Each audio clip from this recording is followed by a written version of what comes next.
मैं doctor Zubair Khan, assistant professor geography, government college Bundi, आपका स्वागत करता हूं बीए पाठ प्रथम वर्ष भूगोल की कक्षा में। इस कक्षा में हम भूगोल के द्वितीय प्रश्न पत्र पर्यावरण भूगोल का अध्ययन करते हैं। हरित क्रांति का भारतीय पर्यावरण पर प्रभाव का अध्ययन करेंगे। यद्यपि हरित क्रांति योजना से देश में भुखमरी, खाद्यान्न संकट का समाधान हुआ, किंतु इस योजना द्वारा पारिस्थितिकी विकास एवं पर्यावरण में अनेक समस्याएं भी पैदा हुई। पहले तो हम ये जाने कि हरित क्रांति है क्या। वास्तव में देखा जाए तो 50 के दशक के आसपास जब हमारा देश आज़ाद हुआ था, आज़ादी के बाद हमारे देश की हालत बहुत ही दयनीय थी। खाने के लिए अन्न नहीं हुआ करता था। तो पंचवर्षीय योजनाओं के दौरान हमारे यहाँ पर खास तौर से खाद्यान्न उत्पादन के लिए कृषि के अंदर जो मूलभूत परिवर्तन किए गए, उसके अंदर विकास किया गया और उत्पादन के अंदर वृद्धि की गई, उसको हमने हरित क्रांति के नाम दिया और हरित क्रांति के नाम से जाना। यहाँ हम ये बहुत अच्छे से याद रखेंगे कि हरित क्रांति के अंदर जो कृषि उत्पादन में खास तौर से ध्यान दिया गया था वो खाद्यान्न उत्पादन में ध्यान दिया गया था, क्योंकि उस समय हमारे लिए खाद्यान्न की आवश्यकता ही सबसे महत्वपूर्ण हुई थी। और खाद्यान्नों में भी हरित क्रांति में जिस खाद्यान्न पर सर्वाधिक ध्यान दिया गया वो खाद्यान्न गेहूं के उत्पादन पर। अब हरित क्रांति में क्या हुआ? हरित क्रांति में प्रति हेक्टेयर उत्पादन या बहुत अधिक उत्पादन प्राप्त करने के लिए हमने विभिन्न प्रकार की आधुनिक तकनीकों का प्रयोग किया, कृषि के अंदर सिंचाई का प्रयोग किया, विभिन्न प्रकार की यंत्रीकरण का प्रयोग किया, रासायनिक खादों का प्रयोग किया, उर्वरकों का प्रयोग किया, ताकि तेजी से उत्पादन किया जा सके और साथ ही साथ प्रति हेक्टेयर उत्पादन को बढ़ाया जा सके।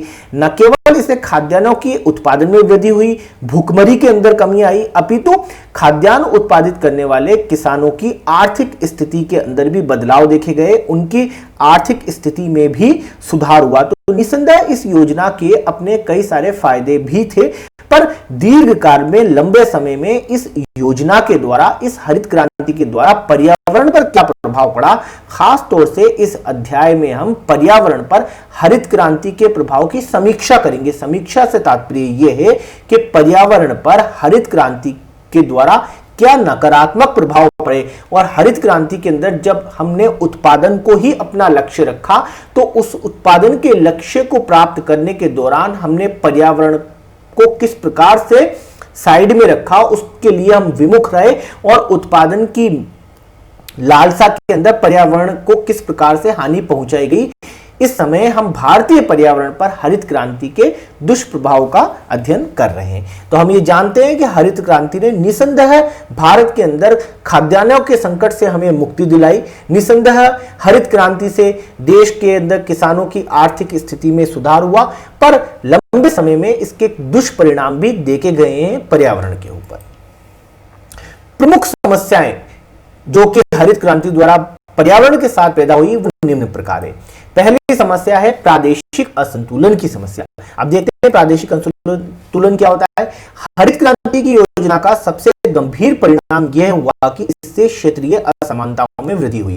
अब क्षेत्रीय असमानताओं से यह तात्पर्य है कि देश के कुछ क्षेत्रों के अंदर तो क्या हुआ, इस योजना के कारण बड़ी तेजी से विकास हुआ, उन क्षेत्रों के अंदर तेजी से लाभ प्राप्त हुआ, उन क्षेत्रों के अंदर निवास करने वाले लोगों के जीवन स्तर में तेजी से उछाल आया और वो जीवन स्तर ऊंचा चला गया, जबकि उसके समीपवर्ती क्षेत्र या उसके आसपास के क्षेत्र जो कभी उस क्षेत्र के बराबर हुआ करते थे, उनके अंदर ऐसा प्रभाव नहीं देखा गया, जिससे कि प्रदेश के अंदर प्रादेशिक असंतुलन की स्थितियां उत्पन्न हो गई।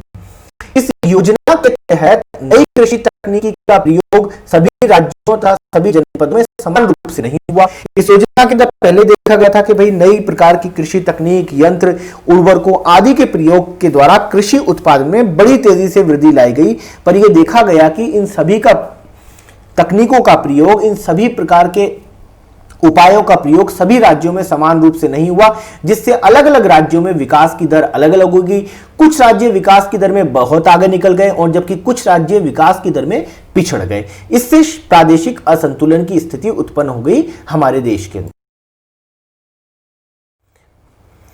नई कृषि तकनीकी का उपयोग उन्हीं राज्यों तथा जनपदों में अधिक हुआ जहां निरंतर सिंचाई की सुविधाएं उपलब्ध थी। अब बात यह आती है कि भाई नई तकनीकी का प्रयोग कहां हुआ, तो खास तौर से यंत्रीकरण और नई तकनीकी का प्रयोग उन क्षेत्रों में जहां अधिक हुआ और वहां पे ये विकास हुआ जहां पे पहले से ही सिंचाई की सुविधाएं विद्यमान थी। और ये हम जानते हैं कि खास तौर से अलग अलग क्षेत्रों की जलवायु अलग अलग होती है, कहीं अधिक वर्षा होती है, कहीं पर नदियां प्राकृतिक रूप से अधिक बह रही होती है, कहीं पर भूमिगत जल स्तर अधिक होता है, तो वहां सिंचाई की सुविधाएं ज्यादा मौजूद थी।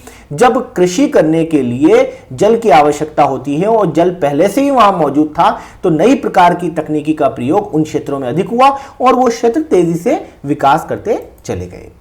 पंजाब, हरियाणा, उत्तर प्रदेश, महाराष्ट्र, आंध्र प्रदेश तथा तमिलनाडु आदि राज्यों में हरित क्रांति का अधिक प्रभाव पड़ा, इसलिए ये राज्य कृषि की दृष्टि से अत्यधिक विकसित कर गए। अब अधिकांश राज्य ऐसे हैं जहां प्राकृतिक रूप से जल की उपलब्धता है, और जहां प्राकृतिक रूप से जल की उपलब्धता है, जहां नदियां बह रही हैं, जहां पर तालाबों के अंदर जल इकट्ठा मिल जाता है, जहां पर भूमिगत जल स्तर ऊंचा है, जहां पर थोड़े कुछ ही गहराई पर कुएं खोदकर जल उपलब्ध हो जाता है, अर्थात जहां सिंचाई की सुविधा मौजूद थी, उन स्थानों पर देखा जाए तो हरित क्रांति का बहुत ज्यादा प्रभाव पड़ा और ये राज्य अपने समीपवर्ती राज्य या अपने समान स्तर के राज्यों से बड़ी तेजी से विकास कर गए और विकास के दौर में आगे बढ़ गए और इससे प्रादेशिक असंतुलन सामने आया।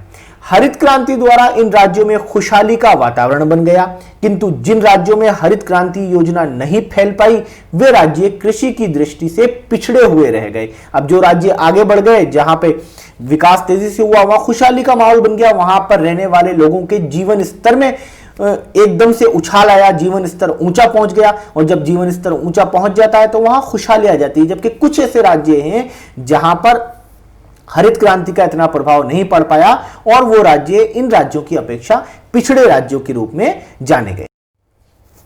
पंजाब व हरियाणा राज्यों में देश के कुल भौगोलिक क्षेत्रफल का 2.88% भाग आता है, किंतु यह राज्य संपूर्ण देश का 17.49% खाद्यान्न उत्पादित करते हैं। अब आप देख सकते हैं कि यदि हरित क्रांति का हम प्रभाव देखें तो खास तौर से पंजाब व हरियाणा जैसे राज्यों के अंदर सबसे ज्यादा देखा गया। इसका यह उदाहरण निकलकर सामने आता है कि संपूर्ण देश के भौगोलिक क्षेत्रफल का केवल 2.88% भाग पंजाब व हरियाणा राज्यों के अंदर सम्मिलित है, पर संपूर्ण देश के कुल खाद्यान्न उत्पादन का 17.49% भाग यहीं पर उत्पादित किया जाता है। तो आप देख सकते हैं कि इन राज्यों के अंदर हरित क्रांति का कितना ज्यादा लाभ पहुंचा, और इस प्रकार कुछ एक राज्यों में हरित क्रांति का बहुत ज्यादा लाभ हुआ, जबकि दूसरे राज्यों में हरित क्रांति अपने उस लक्ष्य को प्राप्त नहीं कर पाई। हरित क्रांति का कदापि सिर्फ यह लक्ष्य नहीं था कि वो देश में खाद्यान्न उत्पादन करे, बल्कि यह भी लक्ष्य था कि देश के प्रत्येक राज्य के अंदर समान स्तर पर विकास हो और अन्नदाता का अर्थात किसानों का जीवन स्तर सुधरे, उनकी आय में वृद्धि हो। पर कई क्षेत्रों में यह ना होकर बल्कि जल्दबाजी के अंदर प्रादेशिक असंतुलन की समस्या सामने आई। हरित क्रांति द्वारा पंजाब राज्य का इतना अधिक विकास कि वे अपनी अलग पहचान बनाने के लिए आवाज उठाने लगा, जबकि हरित क्रांति से अप्रभावित राज्यों की केंद्र पर निर्भरता बढ़ने चली गई। अब देखेंगे आप पंजाब के अंदर, क्योंकि पंजाब शुरू से ही एक कृषि प्रधान राज्य रहा है, यहाँ पे शुरू से ही जल की प्राप्ति अधिक रही है, यहाँ पर निवास करने वाली जो जनसंख्या है वो भी कृषि के लिए शुरू से जानी जाती है। तो जैसे ही यहाँ पर नई तकनीकें आई, यंत्रीकरण आया, तो यहाँ के लोगों ने इसे अपना लिया और इन्होंने अपनाया और खेती को व्यावसायिक रूप दे दिया और लाभ के लिए खेती करने लग गए और प्रति हेक्टेयर उत्पादन के लिए खेती करने लग गए। तो बहुत ही जल्दी पंजाब के अंदर कृषि का बहुत तेजी से विकास हुआ और ये राज्य देश के अंदर विकास की दर में बहुत आगे निकल गया, जबकि दूसरे राज्य जहां पर हरित क्रांति इतनी तेजी से अपने लक्ष्य को प्राप्त नहीं कर पाई, हरित क्रांति द्वारा उन राज्यों का इतना विकास नहीं हो पाया, वे राज्य अपनी आय के लिए व अपने विकास के लिए केंद्र पर निर्भर होते चले गए। फसलों के उत्पादन में असमानता। अब हरित क्रांति के द्वारा फसलों के उत्पादन में असमानता की भी एक नई समस्या सामने आई। हमारे देश में हरित क्रांति का प्रभाव अभी केवल गेहूं, ज्वार, बाजरा, मक्का तथा दालों पर ही अधिक हुआ। अन्य फसलों पर से अन्य फसलें इस योजना से अप्रभावित रही। वास्तव में जब देश में हरित क्रांति लाई गई थी तो उसका मुख्य उद्देश्य यह था कि देश की जनसंख्या का तुरंत प्रभाव से पेट पाला जाए, अर्थात देश की जनसंख्या की उदर पूर्ति हेतु खाद्यान्नों की जल्दी से जल्दी पैदावार की जाए। क्योंकि जब हम आजाद हुए थे 1947 के अंदर, उस समय हमारी हालत ये थी कि देश के अंदर खाद्यान्न उत्पादन भी नहीं हो रहा था, हमें खाद्यान्नों का भी आयात करना पड़ता था। तो देश को खाद्यान्न उत्पादन में आत्मनिर्भर बनने के लिए हरित क्रांति को लाया गया और खास तौर से इसी वजह से जो भी उस देश की जनसंख्या का मूल खाद्यान्न हुआ करता था उसके ऊपर इसका सर्वाधिक ध्यान दिया गया। तो गेहूं, ज्वार, बाजरा, मक्का, दालों पर इसका सर्वाधिक प्रभाव देखा गया, जबकि अन्य फसलें इसके प्रभाव से बढ़ती चली गईं। फसलों के अनुसार देखा जाए तो हमारे देश में हरित क्रांति का प्रभाव मुख्य रूप से गेहूं पर अधिक पड़ा। चावल के उत्पादन पर इसका प्रभाव नगण्य रहा। दालों तथा मोटे अनाजों की उत्पादकता लगभग अप्रभावित रही। वाणिज्यिक फसलों की उत्पादकता पर हरित क्रांति का प्रभाव वर्ष 1990 के बाद ही पड़ा। आज भी हमारे देश में फसलों के उत्पादन में भारी प्रादेशिक असमानता देखने को मिलती है। आज भी यदि हम देश में देखें तो प्रादेशिक असमानता फसलों के उत्पादन में भी देखने को मिलती है। कुछ राज्य जो विकसित राज्य हैं, खासतौर से जैसे हम बात करें पंजाब, हरियाणा, उत्तर प्रदेश, यहाँ पर आज भी गेहूं की कृषि बहुत ज्यादा मात्रा में की जाती है, जबकि दूसरे अनाजों की कृषि या दूसरी फसलों का उत्पादन कम किया जाता है। हरित क्रांति द्वारा प्रति हेक्टेयर फसल उत्पादन में भी असमानता देखने को मिलती है। खासतौर से यह चीज भी देखी गई कि हरित क्रांति में निस्संदेह प्रति हेक्टेयर उत्पादन पर ध्यान दिया गया और यह ध्यान रखा गया कि प्रति हेक्टेयर उत्पादन बढ़े, पर प्रादेशिक रूप से इसमें भी असमानता देखने को मिलती है। कुछ एक राज्य ऐसे हैं जहां पर प्रति हेक्टेयर उत्पादन बहुत ज्यादा है, जबकि कुछ राज्यों के अंदर प्रति हेक्टेयर उत्पादन हरित क्रांति के औसत से कम रहा। खाद्य विविधता एवं फसल विविधता में ह्रास। हरित क्रांति के द्वारा खाद्यान्नों की जो विविधता है, हमारे खाद्य फसलों की जो विविधता थी, उनकी विविधता में ह्रास होने लगा, क्योंकि हरित क्रांति का उद्देश्य खाद्यान्न आपूर्ति के हिसाब से रखा गया। तो खास तौर से हरित क्रांति के अंदर जिन फसलों पे मूल रूप से ध्यान दिया गया था वो खाद्यान्न फसलें थी, और खाद्यान्न फसलों में भी खासतौर से गेहूं के ऊपर। इससे क्या हुआ कि खाद्यान्न की जो फसलें हैं उसके अंदर भी इसके अंदर विविधता में कमी आने लगी। भारत में हरित क्रांति का मुख्य जोर खाद्यान्न उत्पादन बढ़ाने पर रहा, न कि परंपरागत फसल विविधता को बनाए रखने पे। हरित क्रांति योजना से उत्तर भारत के कुछ किसान समृद्ध हुए, जिनसे प्रेरित होकर अन्य किसानों ने भी इस योजना को अपनाया, जिससे किसानों का झुकाव नकदी फसलों की ओर बढ़ा और परिणाम स्वरूप मिली जुली फसल प्रणाली को नुकसान पहुंचने लगा। पहले हमारे भारत के देश के अंदर अलग अलग प्रकार की विविधता वाली फसलों का उत्पादन किया जाता था, जिससे कि हमारे खाद्यान्नों में विविधता आती थी। पर हरित क्रांति के परिणाम स्वरूप क्या हुआ कि कुछ किसानों ने देखा कि कई किसान भाई खाद्यान्न उत्पादन कर रहे हैं, गेहूं का इतना अधिक स्तर पर उत्पादन कर रहे हैं और उससे बहुत ज्यादा वो लाभ अर्जित कर रहे हैं। तो अन्य किसानों ने भी उनकी इस गतिविधि को देखा और अपनाया, जिससे ये हुआ कि जो प्राचीन समय से हमारे यहाँ फसलों का एक मिली जुली फसल प्रणाली चल रही थी उसको नुकसान हुआ।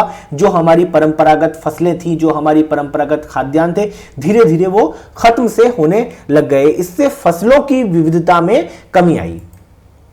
हरित क्रांति के कारण लोग स्थानीय तथा देशी खाद्य उत्पादों से वंचित होने लगे। अब क्या हुआ, हरित क्रांति के अंदर हमने आधुनिक बीजों का प्रयोग किया, आधुनिक तकनीकों का प्रयोग किया, यंत्रों का प्रयोग किया, उर्वरकों का प्रयोग किया, रासायनिक खाद का प्रयोग किया। तो हमारी जो देशी फसलें हुआ करती थी, देशी जो हमारे खाद्यान्न हुआ करते थे, उनको हम धीरे धीरे भूलते चले गए। जो नई जनसंख्या आती चली गई उनको तो पता ही नहीं लगा कि ये भी चीजें खाने की है। खास तौर से वो तो यही सोचते हैं गेहूं और चावल ही खाने जैसी फसलें हैं, दूसरे अनाज जैसे ज्वार, बाजरा, मक्का आदि को तो वो सोचते हैं तो पशुओं के खाने के उत्पाद हैं, जबकि वास्तव में हमारे देश के अंदर इन सभी खाद्यान्नों का प्राचीन समय से प्रयोग किया जा रहा था। पर हरित क्रांति के दुष्परिणाम स्वरूप इस प्रकार के खाद्यान्नों से हम वंचित होते चले गए। इससे भारत की खाद्य विविधता को भारी नुकसान पहुंचा। हरित क्रांति द्वारा लोगों को अपनी पारंपरिक आदतों को छोड़ने पर विवश होना। उत्तर भारत के लोग पहले ज्वार, बाजरा, मंडुआ तथा दालों आदि का अधिक मात्रा में उपयोग करते थे और इनसे कई प्रकार के पोषक तत्व भी प्राप्त किया करते थे। ये खास तौर से जितने भी यहाँ पे अनाज बताए हैं ये उत्तर भारत के अंदर मूल रूप से खाद्यान्न हुआ करते थे। पर हरित क्रांति के परिणाम स्वरूप क्या हुआ, आज हमारे देश में ये मानसिकता बन गई है कि ये मोटे अनाज जैसे ज्वार, बाजरा, मक्का, ये मोटे अनाज तो गरीब लोगों के खाने के लिए हैं या पशुओं के खाने की चीजें हैं, इसलिए इन खाद्यान्नों के उपभोग में और उत्पादन में भारी कमी आई। अब क्या हुआ, जब ये मानसिकता ऐसी बन गई कि भाई ज्वार, बाजरा, मक्का तो हमारे खाने के लिए तो है ही नहीं, ये तो गरीब लोग खाते हैं या निम्न स्तर के लोग खाते हैं या पशु खाते हैं, तो इन चीजों की, इस प्रकार के मोटे अनाजों की मांग में बड़ी तेजी से कमी आई। जब मांग में कमी आई तो किसानों ने भी अपने उत्पादन में कमी की और जिससे कि क्षेत्र के अंदर इस प्रकार के खाद्यान्नों के आज उत्पादन में बहुत बड़ी मात्रा में कमी आ चुकी है। यह हरित क्रांति का एक दुष्प्रभाव है। उपभोग के ढांचे में बदलाव। हरित क्रांति द्वारा ग्रामीण क्षेत्रों में खाद्यान्न फसलों के उपभोग के ढांचे में बदलाव भी आया। किस प्रकार से आया देखते हैं। इस महत्वपूर्ण बदलाव के कारण गरीब किसान भी मोटे अनाज को छोड़कर गेहूं, चावल का उपभोग अधिक करने लगा। अब क्या हुआ कि पहले के समय में इन मोटे अनाजों का प्रयोग खाद्यान्न के रूप में किया जाता था, पर अभी हुआ यह कि भाई मोटे अनाजों की बाजार में मांग ही कम हो गई। जब मांग ही कम हो गई तो उस फसल का उत्पादन किया जाने लगा जिसकी मांग थी। अब उस फसल का उत्पादन होने लगा तो उन्होंने अपने उपभोग के अंदर, जो लोग पहले अपने स्वयं के भोजन के अंदर इन मोटे अनाजों का प्रयोग करते थे, आज वो स्वयं इन मोटे अनाजों को छोड़कर, ज्वार, बाजरा, मक्का को छोड़कर खुद भी गेहूं, चावल का उपयोग करने लग गए। तो देखा जाए तो ग्रामीण क्षेत्रों के अंदर या मौलिक रूप से जो हमारे खाद्यान्नों का ढांचा हुआ करता था, उस उपभोग के ढांचे में भी लगातार बदलाव देखा गया है। कृषि के व्यवसायीकरण ने इस बदलाव में अपना अधिक सहयोग दिया। पारंपरिक व स्थानीय भोजन का व्यवसायीकरण। भारत का एक खाद्य विविधता वाला देश है। अब आपको पता है भारत के अंदर अलग अलग क्षेत्रों में अलग अलग प्रकार के विविधता पाई जाती है, चाहे वो जलवायु विविधता हो, चाहे वो सांस्कृतिक विविधता हो, चाहे वो भाषी विविधता हो। इसी तरह खाद्यान्न विविधता अर्थात भारत के अलग अलग क्षेत्रों के अंदर अलग अलग प्रकार के भोजन, खाद्यान्न, पकवान आदि बनाए जाते हैं और खाए जाते हैं। तो भारत एक बहुत बड़ा खाद्य विविधता वाला देश है और ये खाद्यान्न, ये खाद्य पदार्थ उस क्षेत्र की विशेषता को लिए हुए होते हैं, इसलिए यहां की विविधतापूर्ण जन संस्कृति है। हर प्रांत की अपनी एक अलग खाद्य परंपरा होने के कारण लोगों की खान पान की आदतों में अत्यधिक विविधता देखने को मिलती है। प्रत्येक प्रांत अपने स्थानीय और पारंपरिक खाद्य पकवान हैं। यह मुख्यतः भौगोलिक क्षेत्र तथा वहां उपलब्ध संसाधनों पर निर्भर करते हैं। किसी भी क्षेत्र की जो भी विशेषताएं होती हैं, खास तौर से वो उस क्षेत्र के भौगोलिक वातावरण और वहां उपलब्ध संसाधनों पर ही निर्भर करती हैं। तो आज भारत के अंदर आप अलग अलग क्षेत्रों में जाएंगे तो वहां पर जो भौगोलिक वातावरण है और जो वहां का प्राकृतिक संसाधन है, उसी के अनुसार वहां पर आपको खान पान की वस्तुएं या खाद्यान्न भी देखने को मिलेंगे। देश के दक्षिण पूर्वी भागों में लोग चावल अधिक खाते हैं, जबकि पश्चिमी भारत में लोग गेहूं का उपयोग अधिक करते हैं। कुछ क्षेत्रों में दूध और दूध से उत्पन्न होने वाले पदार्थों का अधिक उपयोग किया जाता है, क्योंकि ऐसे क्षेत्रों में दूध अधिक मात्रा में उपलब्ध होता है। समुद्र तट के निकटवर्ती क्षेत्रों के निवासी भोजन के रूप में मछली को अवश्य शामिल करते हैं, क्योंकि वो समुद्र तटीय क्षेत्रों में, जैसा कि मैंने आपको बताया, किसी भी क्षेत्र के जो खाद्य पदार्थ होते हैं वो उस क्षेत्र की भौगोलिक अवस्थिति और वहां उपलब्ध प्राकृतिक संसाधनों पर निर्भर करते हैं। तो समुद्र तटीय क्षेत्र के लोगों के अंदर जो सी फूड होता है, जो समुद्र से मिलने वाला भोज्य पदार्थ होते हैं, उसको वो सम्मिलित करते हैं और मछली वहां पर सर्वसुलभ होती है समुद्र तटीय क्षेत्रों में। तो समुद्र तटीय क्षेत्रों के निवासियों के भोजन के अंदर मछली का निवेश आपको देखने को मिलेगा। हरित क्रांति द्वारा उत्पन्न भोज्य पदार्थों का व्यवसायीकरण होने से परंपरागत भोज्य पदार्थ महंगे हो गए, जो गरीब किसानों की खरीद की सीमा से बाहर हो गए। क्रांति से फसलों की विविधता में कमी आने के कारण पारंपरिक व स्थानीय भोजनों में भी बदलाव आया। अब स्थानीय लोग अपने पारंपरिक आहार को छोड़कर उसके बाजारू रूप को अधिक पसंद करने लगे, जिससे वे लोग उन पोषक तत्वों से वंचित होने लगे जो वो अपने पारंपरिक आहार से प्राप्त किया करते थे। अब हरित क्रांति से क्या हुआ कि भाई उत्पादन के अंदर, फसलों के अंदर व्यवसायीकरण हो गया, भोज्य पदार्थों का व्यवसायीकरण हो गया और वो कुछ सीमित उत्पाद ही भोजन के रूप में अपनाए जाने लगे, जिससे कि पहले अलग अलग प्रकार के खाद्यान्नों का उपयोग किया जाता, अलग अलग प्रकार के भोजन का उपयोग किया जाता था, जिससे विभिन्न प्रकार के पोषक तत्व मिलते थे। अब एक ही प्रकार के उत्पाद को भोजन के रूप में लंबे समय तक उपयोग में लाया जा रहा है, जिससे कि हमें उन पोषक तत्वों से वंचित होना पड़ रहा है। इस अध्याय से संबंधित निम्न असाइनमेंट है, जिसके प्रश्न आपको अपने नोट्स में कंप्लीट करने हैं। पहला प्रश्न है, हरित क्रांति का प्रभाव मुख्यतः किन फसलों के उत्पादन पर पड़ा? इस प्रश्न का उत्तर आप अधिकतम 200 शब्दों में दे सकते हैं। हरित क्रांति से उत्पन्न किन्हीं दो पारिस्थितिकी समस्याओं पर टिप्पणी लिखिए। जैसा कि हरित क्रांति की से उत्पन्न कई सारी समस्याओं के बारे में मैंने आपको बताया, तो उनमें से किन्हीं दो समस्याओं के ऊपर आपको टिप्पणी लिखनी है। ये टिप्पणी, प्रत्येक टिप्पणी 100 से लेके 150 शब्द की हो सकती है। धन्यवाद, आपने ये वीडियो अंत तक देखा। जल्द ही अगले अध्याय के नए वीडियो के साथ फिर मिलेंगे।